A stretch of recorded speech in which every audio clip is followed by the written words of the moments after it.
Welcome to my podcast. Today we're going to talk about what it means to be culturally grounded, Indigenous individuals, and the hardships that they face, and as a social worker, what it looks like when working with that group and how we can, use this in our everyday life. For someone to be culturally grounded, they have to obtain the proper knowledge to prevent them from stereotyping or having biases against an individual or a group. As a social worker, we have to continuously offer a non-biased point of view to help someone to achieve their full potential. We're consistently wanting to connect people with the resources of their community and, maybe government resources that can get them the help that they need.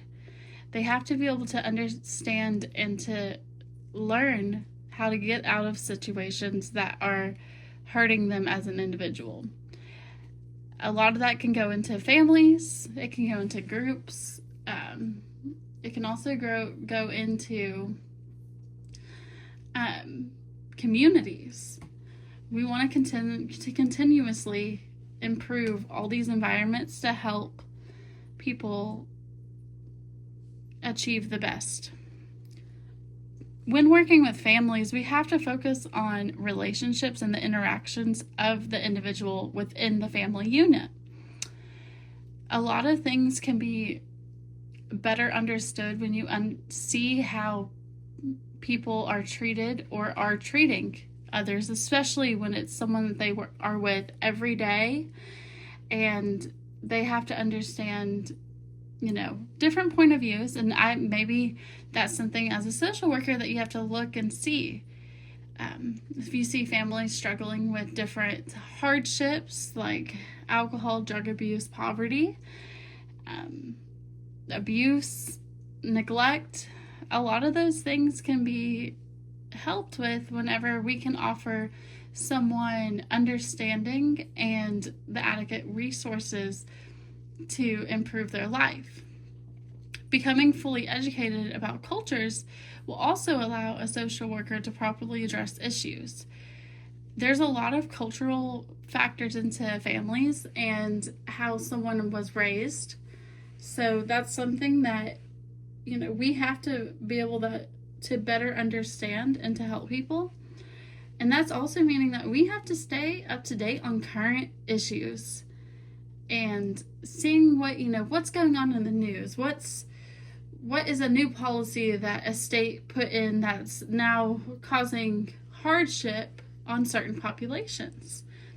We also have to look at the current issues of, was there just some injustices done to an individual that shouldn't have been done because it was based on what group they belong to, or any kind of stereotypes that as a social worker we're trying to break. One of the groups that we've really been seeing a lot about and that I've been kind of studying more on is Indigenous individuals or Native Americans. They've consistently faced difficult hardships. They're one of the only groups in the United States that have to provide documentation for their race.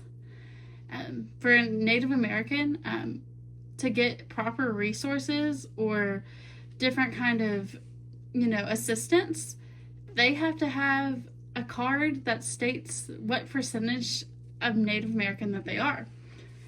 This is something that we don't have in every culture or every race, and that's something, as the U.S. that we should really look into. One thing in talking about having, proper resources being provided to individuals, well, when it comes to Native Americans, they, got the right from the U.S. government to have these reservations. And on these reservations, they can practice how they want to and live how they want to without any government intervention. And there's not any laws that really go into play on that. But with that being said, because there's no government intervention or funding, they have a lack of resources, and cannot provide adequate living. A lot of this goes into the schools. We see the schools having not enough funding or resources to give the children a well-rounded education. We also see this into the healthcare systems on the reservations. Individuals will be sick or needing attention, medical attention, that they cannot receive without driving off the reservation, which can take, a few hours to get off the reservation into a city that will have a hospital. That's just depending on how far away that one is. And then also, because of all the colonization and genocide that happened when America was, first starting and growing, Native Americans have a lot of generational trauma, and that has led to mistrust of the government and modern medicine. The government was forcing Native Americans to get rid of their culture and whitewashing them into following what we thought was the best way of living. But when actuality, we have to embrace the diversity that America offers. So as a social worker, we really will struggle with maybe having a good client connection when we have someone that is from a Native American population. They don't want to open up to us because they feel like we don't understand them. And so that's one thing we really need to look into and understand the biases and stereotypes that are based upon them. A major stereotype for Indigenous individuals is how the media will portray them. The first thing that I can think of whenever, growing up in school, a Native American, you think of someone that might have really dark hair and, kind of the tannish skin, complexion that is, what they call as red. And they'll have braids in their hair, maybe a feather in there. They also will be in some type of animal pelt for clothing, and they'll wear moccasins. And a lot of the times in these pictures, they show them with some type of painting on their face that can be associated with being a warrior. So that, that was one thing in books, they would talk about them in the Constitution itself. It even stated them as savages. And that was just because of maybe how they looked, or maybe of having the paint, because they were living off the land. So they didn't have a clean cut look of what we consider appropriate. Another thing that this population faces is the generalization of the culture. One thing about Native Americans is that they have several tribes all over the U.S., and many of these tribes have different practices and beliefs, and that we like to generalize that into just a set thing when there are several differences that go into play with that. So what I would really recommend to any social worker that is assigned an Indigenous individual case, they should do some research on the culture. And especially if you can know what tribe they're from, or, where they descended, so that way you can better understand them and what their culture looked like growing up.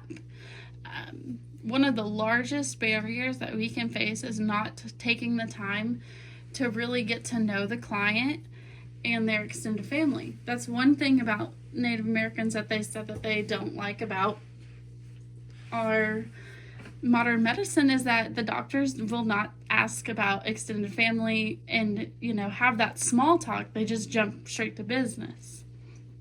So we need to get to know the client and really ask them a bunch of questions. One thing that we could really probably do is the ethnographic interviewing, which is just where we, invite individuals to share stories and to find out what is the most important thing to them.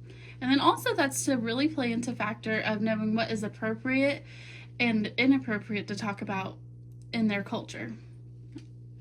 So I think for me personally that I have, one of my biggest strengths is that I've learned a lot about this group growing up. I was raised in Kansas, so they really taught us a lot about Native Americans, because that culture is just so prevalent around there.